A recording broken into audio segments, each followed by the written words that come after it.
Bloody footprints on the house floor became the final proof of a forbidden obsession. A family intimacy degenerated into a deadly trap. A cousin, losing control of himself, turned love into murder. This case forever entered the annals of American crime. The story begins in a small American town, where life flowed smoothly and predictably. A family lived in a private home, and from early childhood, they had two cousins growing up side by side. Their parents maintained close family ties. Holidays were celebrated together. The children spent summer vacations in the same house, and evenings were filled with conversations around the common table. All of this seemed to foster strong family bonds. Her brother, several years older than his sister, began to single her out among other relatives as a teenager. Initially, this seemed like ordinary concern and interest. He tried to help her with her studies, accompanied her to school, and protected her from classmates. Her parents perceived this as a sign of responsibility and maturity, overlooking some of his excessive gestures. Over the years, the attention became obsessive. As my sister reached adolescence, she increasingly wanted to spend time with friends and socialize outside the family. But her brother found her desire for independence jarring. He openly expressed displeasure when she stayed out late or mentioned new acquaintances. Gradually, his attitude ceased to resemble that of a family member. Jealousy entered their conversations, and their glances lingered too long. Neighbors who were close to the family noted that the young man began to behave strangely. He avoided socializing with strangers, often watched his sister when she returned home, and interfered with her daily activities. The parents perceived this as overprotectiveness and believed that their son would calm down with time. However, the young woman herself began to feel anxious. Attempts to discuss the problem within the family were unsuccessful. The parents believed such conflict were natural among teenagers and didn't see them as a serious threat. Meanwhile, the brother became increasingly withdrawn, his behavior becoming tense. He tried to control his sister's every move. He inquired about who she was spending time with and demanded an explanation when she arrived late. At school, the girl was known as sociable and quiet, but close friends noticed a change. She became more cautious in conversations, trying to avoid mentioning unnecessary details about her personal life. She herself increasingly felt pressure from her brother, but was hesitant to complain openly, fearing it would ruin her family relationship. Those around them perceived them as typical members of the local community. The house they lived in was no different from dozens of others. A well-kept yard, old trees lining the street, the noise of neighboring children. But behind this outward ordinariness lurked a growing internal conflict. By this time, the brother no longer concealed his interest. He openly expressed displeasure when his sister mentioned her attraction to a classmate. His words were veiled in a threat. The parents didn't see any criminal element in this, believing it would pass with time. But it was during this period that the dangerous feelings that would later lead to tragedy were beginning to emerge. The first chapter of the story concludes with a description of the environment in which the relationship developed. Amidst the family's apparent well-being and familiar life, tensions gradually developed. The brother's obsession became increasingly apparent, and although those around him did not yet realize the scale of the threat, the foundation for a future crime was already being laid within the family.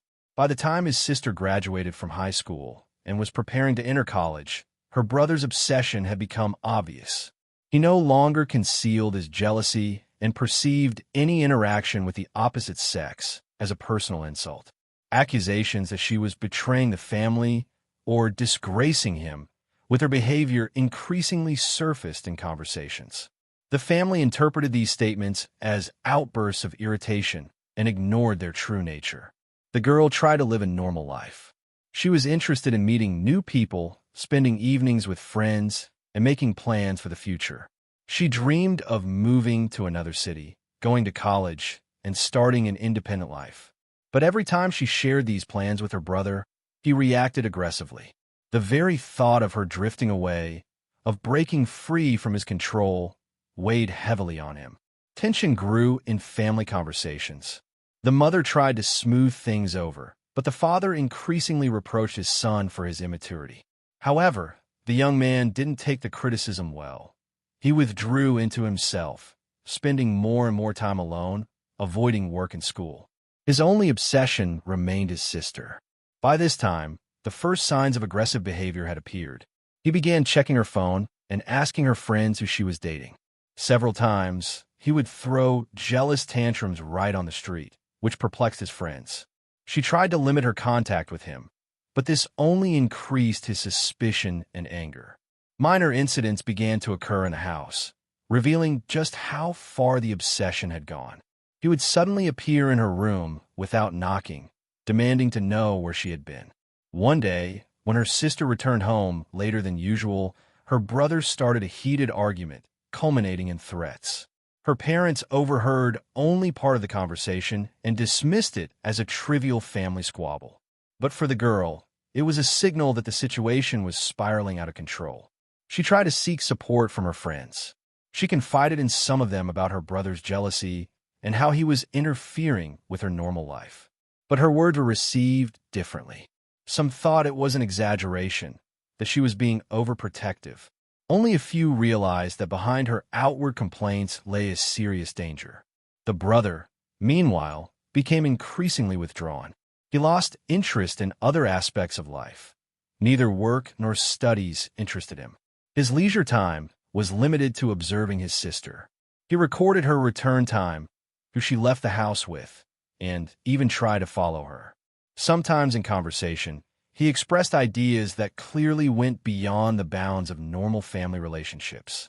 He said that no one has the right to take her away from him, that she should only be by his side. These statements worried even his parents, but they attributed them to teenage outbursts or the temporary difficulties of growing up. The girl increasingly considered moving as soon as possible. Her plans to attend college in another city began to feel like her only chance for liberation. However, her brother saw these plans as a betrayal. In his eyes, his sister's departure meant the destruction of the only significant connection in his life. Several times, he tried to stop her plans through persuasion and threats. In one conversation, he said that if she left, nothing good would happen. This phrase sounded ominous to her, and for the first time, she shared her fears with a close friend. The friend advised her to seek help from adults, but the girl knew her parents were unlikely to take her concerns seriously. Within the family, the situation seemed tense, but still manageable. Relatives observed conflicts, but assumed they were the natural difficulties of adolescence. No one could imagine that these manifestations concealed a deeper and more dangerous problem. Meanwhile, the brother increasingly lost control of his emotions. His jealousy escalated into open aggression. He would suddenly lose his temper, raise his voice, and grab his sister's hand. To others, this appeared as rude, but not fatally dangerous behavior. However, it was during this period that the next stage was laid, the transition from psychological pressure to physical threats. Thus, the obsession, long perceived as overprotection, turned into a constant source of fear. The girl began to realize that being around her brother was unsafe, but she had neither sufficient support nor any real opportunity to change the situation. This hidden isolation was becoming a trap for her, from which there was no easy escape. By the start of the new school year, tensions in the family had reached breaking point. My sister had enrolled in a local college, although she had originally planned to move to another city. Her decision to stay was forced. Her parents persuaded her not to leave home for now, fearing financial difficulties. For her, this was a difficult compromise. She hoped that studying and meeting new people would help distract her from her family problems. However, her brother perceived her decision as an affirmation of his own power and tightened his grip. Every day was marked by hidden pressure.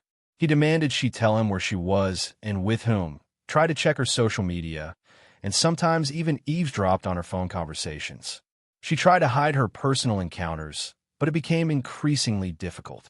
Several times, her brother literally followed her to the college campus, sat off to the side, and observed who she interacted with.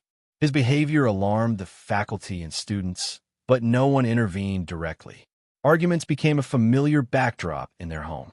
Any tardiness on my sister's part was perceived as a challenge. One day, returning late one evening after school, she was confronted with open aggression. Her brother not only yelled at her, but also pushed her against the wall, demanding an explanation. Her parents intervened, but again limited themselves to saying that we need to be more tolerant of each other. From that moment on, his brother's behavior showed signs of threats. He stopped mincing words. In conversation, he might say, it would be better if she didn't go anywhere, or that no one would dare take her away. His sister increasingly shared her concerns with a friend who advised her to contact the police or at least the college administration. But the girl hesitated. She feared it would completely destroy the family and turn against her. By this time, he had completely lost touch with the outside world. He had no steady job, and he had become estranged from his old friends. His entire existence was focused on his sister. In the evenings, he would sit for hours in the darkness of his room, waiting for her return. During the day, he found excuses to spy on her movements. The violent episodes recurred. Once, he smashed her phone when he noticed she was texting a classmate. Another time, he started a fight because she was laughing in a group of friends. His jealousy became increasingly irrational. Even a conversation with the neighbors could trigger a fit of rage. The girl tried to resist. She increasingly locked her room door, avoided direct conversations, and tried to spend as little time at home as possible. But this very tactic only increased her brother's suspicion. He perceived her silence as evidence of infidelity or betrayal. The parents found themselves in a difficult situation. On the one hand, they saw the escalating conflict, but on the other, they refused to acknowledge the seriousness of the problem. In their eyes, what was happening was just a series of domestic squabbles. They hoped that time would smooth things over. This misconception proved fatal. On the surface, the family's life remained normal. The house stood on a quiet street, and neighbors continued to greet each other and discuss everyday matters. But within those walls, every day became a trial. The sister lived in constant tension, and the brother retreated ever deeper into his own obsessive thoughts. By the middle of the school year, the situation had evolved beyond a domestic conflict. One day, her brother showed up at college, where her sister was having a class. He waited for her at the entrance and caused a scene right in front of the students. This episode left a lasting impression on those around her, but she quickly defended him to the teachers, claiming her brother had health issues. With each passing month, the danger became more and more palpable. The girl realized it was unsafe to stay nearby. She started talking about moving again, discussing the possibility of renting a place with a friend. But her brother, upon learning of her plans, fell into despair. His behavior became even more unpredictable. He would suddenly disappear for several hours, then return and ask harsh questions. At family dinners, he maintained a tense silence, his eyes revealing a hidden aggression. It seemed as if a storm was brewing within him, ready to burst forth. His sister increasingly realized that if she didn't find a way to escape this trap, the consequences would be dire. By this time, those around her began to notice changes.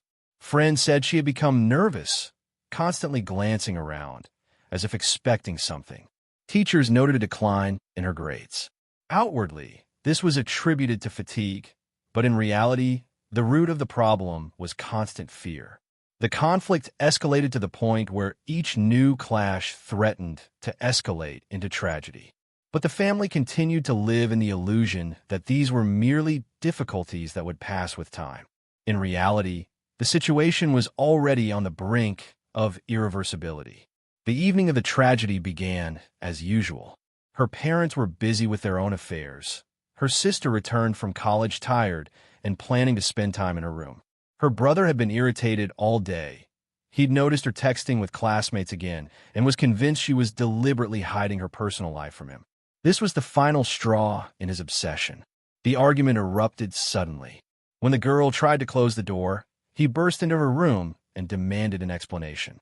His voice grew louder, accusations turning into threats. She tried to protest, asking him to leave her alone, but every response only fueled his anger. Her parents didn't intervene at the time. They were in another part of the house and assumed it was just another argument, of which there had been many in recent months. The situation unfolded rapidly. In a fit of anger, the brother grabbed something from the table, a kitchen knife the girl had brought earlier, cutting food. At that moment, aggression finally took over. The first blows were delivered chaotically in a fit of rage. The girl tried to resist, screaming, but her strength was incomparable. The screams attracted the parents' attention. They rushed into the room, but the scene had already happened. The sister lay on the floor, a bloody stain rapidly spreading around her.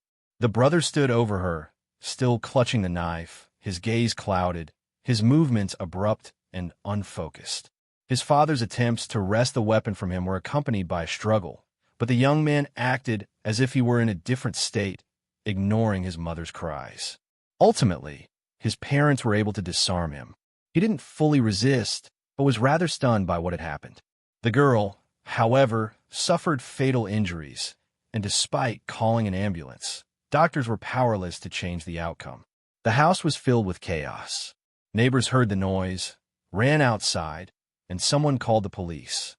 When officers arrived, they found the parents in shock, the girl's body on the floor, and the brother sitting nearby with a blank stare. There was blood on his clothes and hands, and a knife, the main murder weapon, lying nearby. According to eyewitnesses, at that moment he appeared depressed and almost indifferent. He made no attempt to hide, made no excuses, and merely repeated phrases like, "She shouldn't have done that," and "he couldn't lose her." These words only underscored the motive. Jealousy and obsession had caused the tragedy. For the family, this was a blow that shattered them forever.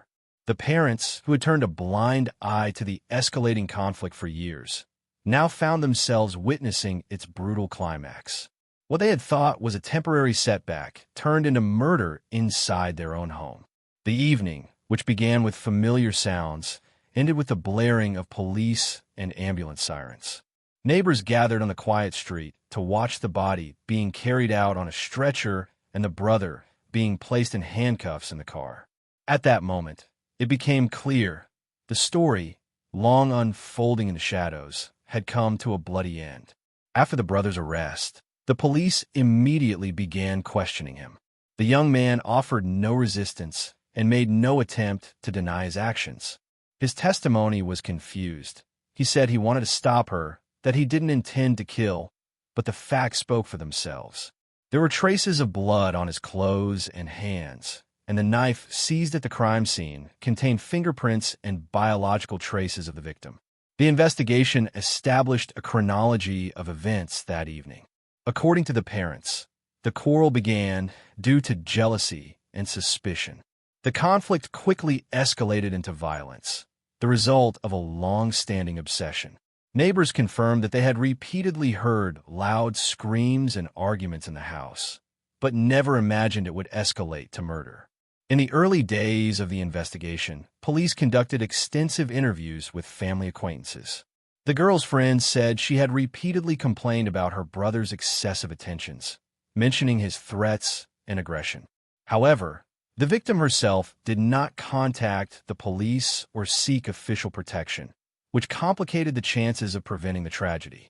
Investigators recorded all the details of the crime, the arrangement of furniture, signs of a struggle, and traces of blood. Experts confirmed that the wounds were inflicted in a state of passion, but the number of blows indicated intense aggression and a lack of control. A forensic examination determined that death was caused by massive blood loss. During interrogation, the brother appeared depressed but unrepentant. He repeated that he didn't want her taken away, that she belonged only to him. These statements formed the basis of a psychological examination.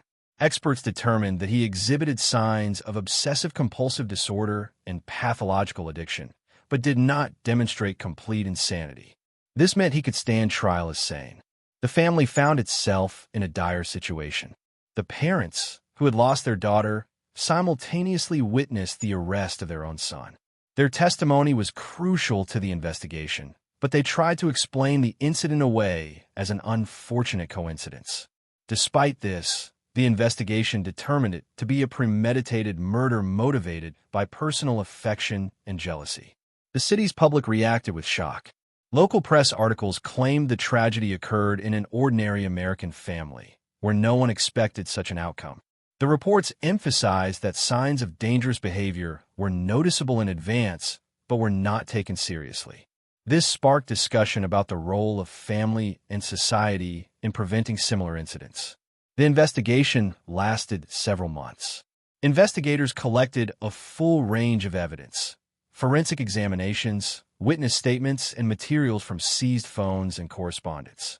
Among the sisters' correspondence with friends, messages were found in which she explicitly described her fear of her brother and his threats. This evidence definitively confirmed the prosecution's case. The court hearings generated considerable interest. Details were revealed during the trial: the brother's addiction, his jealousy, and his control over his sister. The prosecutor insisted that this was a premeditated murder motivated by personal obsession. The defense attempted to prove a state of affect and mental disorder, but an expert examination confirmed partial sanity. The sentence was harsh. The court found him guilty of murder and sentenced him to a lengthy prison term.